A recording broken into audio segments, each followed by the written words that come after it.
ഈശോയ്ക്ക് സ്തുതിയായിരിക്കട്ടെ. ഈശോയുടെ പീഡാനുഭവത്തിലേക്ക് കടന്നിരിക്കുന്ന നമ്മൾ ഇന്നേ ദിവസം പെസഹായെ പറ്റിയാണ് ചിന്തിക്കുന്നത്. ഓരോ പെസഹായും ഒരു ഓർമ്മപ്പെടുത്തലാണ്.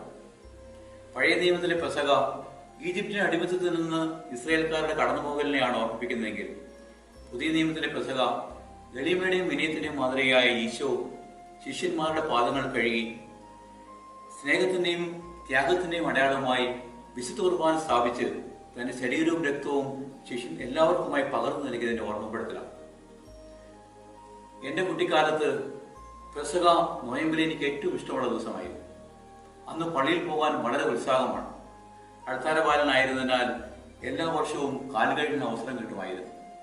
കാലുകഴുകിയതിനു ശേഷം ശിഷ്യന്മാർക്കായി അച്ഛൻ നൽകുന്ന കുരിശു പതിപ്പിച്ച അപ്പം അത് വീട്ടിൽ കൊണ്ടുവരുന്നത് എന്തൊരു അഭിമാനവും സന്തോഷവുമായിരുന്നു. പള്ളിയിലെ തിരുക്കർമ്മങ്ങൾക്കും ആരാധനയ്ക്ക് ശേഷം വീട്ടിലെത്തിക്കഴിഞ്ഞാൽ പിന്നെ അപ്പം പുഴുങ്ങാനുള്ള തയ്യാറെടുപ്പാണ്. അന്ന് അമ്മച്ചിയെ സഹായിക്കാൻ ഞങ്ങൾ മക്കളെല്ലാവരും മത്സരമായിരിക്കും. അമ്മച്ചിയും ചാച്ചനും ഞങ്ങൾ മക്കളെല്ലാവരും കൂടി വളരെ ആഘോഷമായാണ് അപ്പം പുഴുങ്ങുന്നത്. തേങ്ങ ചിരവി അരിപ്പൊടിയുമായി കുഴച്ച് വാഴയിലിൽ പരത്തി കലത്തിൽ പുഴുങ്ങിയെടുക്കുന്ന കുരിശപ്പവും ഇൻട്രിയപ്പവും ഇന്നും എൻ്റെ മനസ്സിൽ മായാതെ നിൽക്കുന്നു. സന്ധ്യാപ്രാർത്ഥനയ്ക്ക് ശേഷമാണ് പെസഹാപ്പാൽ തയ്യാറാക്കുന്നത്. വീട്ടിലെ ആണുങ്ങളാണ് മിക്കപ്പോഴും പെസഹാപ്പാൽ തയ്യാറാക്കുന്നത്. ശർക്കരയും തേങ്ങാപ്പാലും ചേർത്ത് പുതിയ കലത്തിൽ പുതിയ തവി ഉപയോഗിച്ചാണ് പെസഹാപ്പാൽ തയ്യാറാക്കുന്നത്.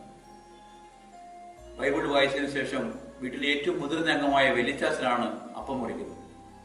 കുരിശപ്പം മുറിച്ച് പാലും പഴവും കൂട്ടി മുതിർന്നവർ മുതൽ കുട്ടികൾ വരെ എല്ലാവർക്കും വിതരണം ചെയ്യും. ഒരു വീട്ടിലെ അപ്പം മുറി കഴിഞ്ഞാൽ പിന്നെ അടുത്ത വീട്ടിലേക്ക് പോവുകയാണ്. അവിടെയും പാല് കാച്ചി അപ്പം മുറിക്കും. കത്തിച്ച ചൂടിന്റെ വെളിച്ചത്തിൽ രാത്രിയിൽ ഒരു വീട്ടിൽ നിന്നും മറ്റു വീട്ടിലേക്കുള്ള യാത്ര ഞങ്ങൾ കുട്ടികൾക്ക് വളരെ സന്തോഷം നിറഞ്ഞ അനുഭവമായിരുന്നു. എല്ലാ വീടുകളിലെയും അപ്പം മുറി കഴിയുമ്പോഴത്തേക്കും ഏകദേശം പാതിരായിട്ടുണ്ടാവും.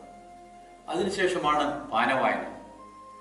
വീട്ടിലെ മുതിർന്ന ആണുങ്ങൾ എല്ലാവരും കൂടി ക്രിസ്തുവിന്റെ പീഡാനുഭവ ചരിത്രം ഒരു ഗാനരൂപത്തിൽ ഒരു പ്രത്യേക ഈണത്തിൽ ആലപിക്കുന്നതാണ് പാനവായന.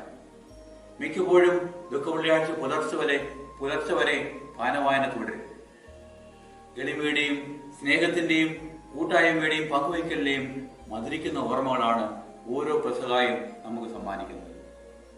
ഈശോ തന്റെ ജീവൻ നമുക്ക് വേണ്ടി ബലി കഴിച്ചതുപോലെ നമ്മുടെ മാതാപിതാക്കളും നമ്മളെ സ്നേഹിക്കുകയും നമുക്ക് വേണ്ടി അധ്വാനിച്ച് ഒരു മെഴുകുതിരി പോലെ എരിഞ്ഞെടുക്കുകയും ചെയ്തതിന്റെ ഓർമ്മയും ഈ പെസഹാ ദിവസം നമുക്ക് അനുസ്മരിക്കാം.